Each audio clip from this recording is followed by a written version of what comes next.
मी नाशिकचा असल्यामुळे मला खूप कुतूहल होतं या गोष्टींचं, की सुरुवात कशी झाली कुंभमेळ्याची. एका त्या फ्रेंच प्रवासी जो भारतात आला होता, काय 13 वर्ष राहिला, त्याचं वाचलं. मग ते वाचल्यानंतर माझ्या लक्षात आलं की यात कुठेही कुंभमेळ्याचा उल्लेख नाही.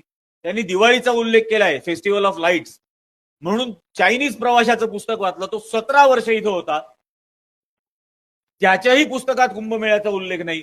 मग ते शोधायला सुरुवात केलं, कारण इन्व्हेस्टिगेटिव्ह जर्नलिस्ट होतो, शोध पत्रकारिता करत होतो. आणि शोध पत्रकारिता ही कल्चर टू ऍग्रिकल्चर असते, ती फक्त गुन्ह्यांच्या बाबत नसते. आणि मग ते शोधायला लागलो. त्यावेळेला अकबराची 14 फरमानं मिळाली.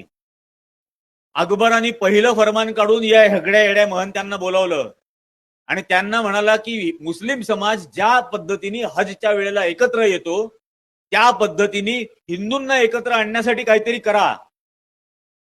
मग ते गेले. मग ते काही दिवसांनी परत आले आणि मग म्हटले की आमच्या पुराणामध्ये एक कथा आहे, देव आणि राक्षसांमध्ये काय ते समुद्र मंथन झालं आणि मग त्यात अमृत निघाल्यावर अमृत घेऊन देव पळाले, राक्षस मागे लागले, त्याचे 4 थेंब भारतात कुठेतरी सांडले 4 ठिकाणी. त्या 4 ठिकाणी हे करता येईल. मग म्हणे याचा खर्च कसा करायचा. मग त्यांनी या 4ही ठिकाणी 2-2, 2.5 हजार एकर जमिनी यांना दान केल्या.